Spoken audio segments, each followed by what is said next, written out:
प्रभु यीशु मसीह के नाम का मैं धन्यवाद देता हूं और आप सबों का स्वागत करता हूं कि आप अपने समय को निकालकर परमेश्वर के वचन को सुनने के लिए अपने आप को उपलब्ध कराए हैं। आज जो विषय मैं आपके लिए रखना चाहता हूं वो है नियंत्रण, अर्थात काबू करना। नियंत्रण हम किसके वश में है? क्या हमने अपने आप को अपने वश में रखा है? परमेश्वर का सेवक पौलुस कहता है कि मैं अपने आप को मारता और कूटता और वश में लाता। वाह, कितना अच्छा कोशिश है पौलुस का कि मैं अपने आप को, दूसरे को नहीं, अपने आप को मारता कूटता और वश में लाता हूं। कहीं ऐसा ना हो कि जो बातें मैं कह रहा हूं वो अयोग्य गिनी जाए। ऐसा ना हो कि कुछ बातों को मैं ना करूं और वो करने का काम लोगों को कहूं, तो मैं अपने आप को वश में लाता हूं। मेरे प्यारे भाइयों बहनों, याकूब जो पत्री लिख रहा है उसमें उसने वश में रखने के लिए एक बात कही। याकूब उसका पहला अध्याय उसका 26वां पद, यदि कोई अपने आप को भक्त समझे और अपनी जीभ पर लगाम ना दे तो वो अपने हृदय को धोखा दे, तो उसकी भक्ति व्यर्थ है। भक्ति कर रहा है लेकिन जबान पर, जीभ पर उसका लगाम नहीं है, जीभ पर उसका काबू नहीं है, जीभ उसके नियंत्रण में नहीं है। कुछ लोग कहते हैं अरे भैया जीभ कैसे नियंत्रण में रहेगी, क्योंकि जीभ में तो कोई हड्डी ही नहीं होती। अरे बढ़िया, क्या बात है भाई, जीभ में हड्डी नहीं तो तुम जो चाहोगे वो बोल दोगे। नियंत्रण रखो, काबू करो, कंट्रोल में रखो। और परमेश्वर का वचन बताता है, नीति वचन उसका 25वां अध्याय उसका 28वां पद, जिसकी आत्मा वश में नहीं वो ऐसे नगर के समान है जिसकी शहरपनाह नाका करके तोड़ दी गई। जब जिसकी शहरपनाह नाका करके तोड़ दी जाएगी, शहरपनाह का मतलब क्या है? चारों तरफ एक बड़ी दीवार है और उसके बीच में नगर है। अगर दीवार तोड़ दी गई तो उस नगर का हाल क्या होगा? और वचन बताता है जिस व्यक्ति की आत्मा उसके काबू में नहीं रहती, उसके वश में नहीं रहती, वो व्यक्ति उस शहरपनाह के समान होता है जिसकी दीवारें नाका करके तोड़ दी गई। मेरे प्यारे भाइयों बहनों, क्या आज आप और हम अपने आप को प्रभु के हवाले करके ये कहेंगे, प्रभु हम पर ऐसा अनुग्रह करें, हम पर ऐसी दया करें जिससे हम प्रभु नियंत्रण में रख सके, काबू में रख सके। कई दफा आपका मन होता है कि हम भी चौकी से उठ जाएंगे और कुछ बोल देंगे। करे हमारा भी मन होता है कि हम भी कुछ कह दें, करे कि हम भी कर देते हैं कि हमारा भी हाथ उठ जाएगा, हमारा भी मुंह से कोई बात निकल जाएगा। मेरे प्यारे भाइयों बहनों, थोड़ा सा नियंत्रण रखो, काबू में करो, अपने आप को काबू में रखो। मेरे प्यारे भाइयों बहनों, आपका बच्चा, आपका बिटिया जब कॉलेज जा रहा है, कई लोगों से संगति कर रहा है, आपको सुनने में आ रहा है, मेरे प्यारे भाइयों बहनों, लगता है कि आपने अपने बच्चों को नियंत्रण में नहीं रखा, इसलिए बच्चा जो मन चाह रहा है वो काम कर रहा है, जो मन चाह रहा है वो कह रहा है, जहां मन मर्जी हो रही वहां चला जा रहा है। और जब पूछो बेटा कहां जा रहे हो, तो बेटा का जवाब केवल एक है, मम्मी बस अभी आ रहे हैं 5 मिनट। 5 मिनट कह के और 1.5 घंटे के बाद लौटे। मेरे प्यारे भाइयों बहनों, नियंत्रण में बच्चे नहीं हैं। बच्चों ने अपने आप को खुद भी नियंत्रण में नहीं रखा और साथ में माता पिता मम्मी पापा ने भी उनके लिए बहुत छूट दे रखी। अरे जो कुछ चाहो वो करो, जो चाहो खाओ पियो घूमो। मेरे प्यारे भाइयों बहनों, काबू में रखना है, नियंत्रण में। मैं विश्वास करता हूं कि परमेश्वर अनुग्रह करेगा अगर नियंत्रण में रखें जो अपनी आत्मा को वश में रखता है। क्या आपने कभी कोशिश करी?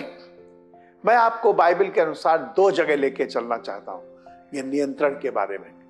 एक राजा साउल को जब राजा बनाया जाना था तो उन्हीं के नगर के कुछ ऐसे लोग जो जवान थे, जो साउल के बारे में जानते थे साउल कैसा है। साउल के बारे में वास्तव में बात यह कि साउल बहुत डरने वाला व्यक्ति था।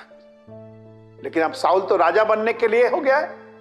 साउल राजा बनने के लिए जा रहा है और यहां के जवान बच्चे जो साउल के साथ बढ़े हुए थे वो लोग कहने लगे ये क्या हम पर राज्य करेगा। साउल ने बात सुनी और लिखा गया है साउल चुप रहा।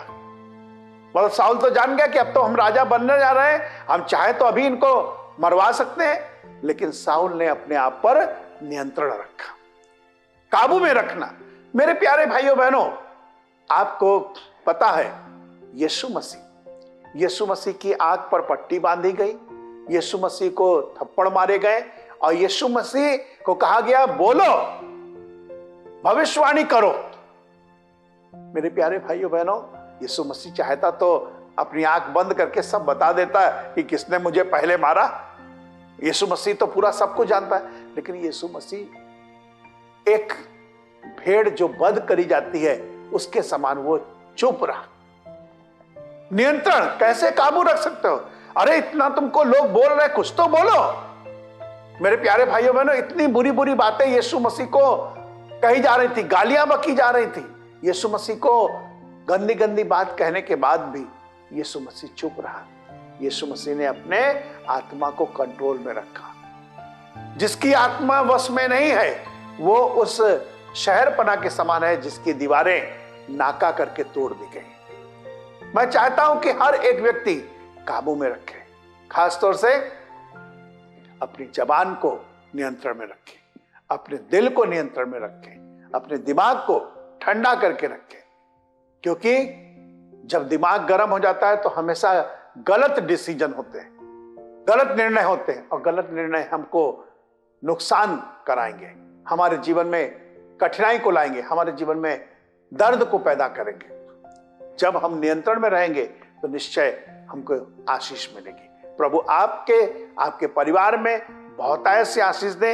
और मैं विश्वास के साथ में इस बात को कहना मांगता हूं कि जो नियंत्रण कर लेता है, मैं आज आपको एक और जगह लेके चलना चाहता हूं इसे नियंत्रण के संबंध में, जिन्होंने काबू में रखा।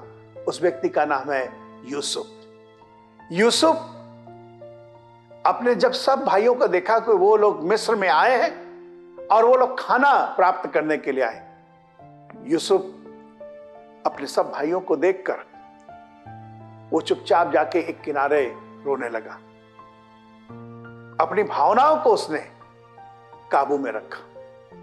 राजा है, चाहता तो बहुत कुछ कर सकता था, लेकिन उसने अपने आप को काबू में रखा। सब लोग आ गए। जब उसके घर के लोग आ गए, मेरे प्यारे भाइयों बहनों, उसने अपने आनंद को प्रकट करा। आत्मा को वश में रखना ये बहुत आसान काम नहीं है, बहुत मुश्किल है, लेकिन मुश्किल होने के बावजूद भी नामुमकिन नहीं है। इसे करा जा सकता है। आत्मा को वश में करें, अपने हृदय को वश में करें, अपनी जबान को वश में करें, अपने दिमाग से कह चुप हो जा, अब ऐसा मत कर। जो नियंत्रण में रख सकता है, मैं आज आपको एक और उदाहरण देकर खत्म करना चाहता हूं इस बात को। बड़े बड़े जहाज को काबू कैसे किया जाता है? एक छोटी सी पतवार के द्वारा। घोड़ा इतना जोर से दौड़ता है, लेकिन उसको काबू कैसे करा जाता है? नियंत्रण करा जाता है लगाम के द्वारा। आपको परमेश्वर ने अपनी आत्मा दी है और कहता है कि मेरी आत्मा के द्वारा तुम नियंत्रण में रहोगे, और आप जब नियंत्रण में रहोगे तो दुर्घटनाओं से, कष्ट से, दुख से, दर्द से राहत पाओगे। मैं विश्वास करता हूं परमेश्वर आपके लिए नया सवेरा, नई आशा के द्वारा इस पैगाम को लेकर आया है कि आप अपने बच्चों को नियंत्रण में रखें, खुद भी नियंत्रण में रहें और अपने जीवन में आनंद को प्राप्त करें। God bless you. आइए प्रार्थना करें। प्रभु यीशु मसीह, हम धन्यवाद देते हैं, प्रार्थना करते हैं हर एक बात में सहायता करें और आपकी महिमा हो। विश्वास के साथ में सब कुछ आपके हाथ में समर्पित करते हुए उद्धारकर्ता यीशु मसीह नासरी के नाम में इस दुआ को मांगते हैं, आमीन।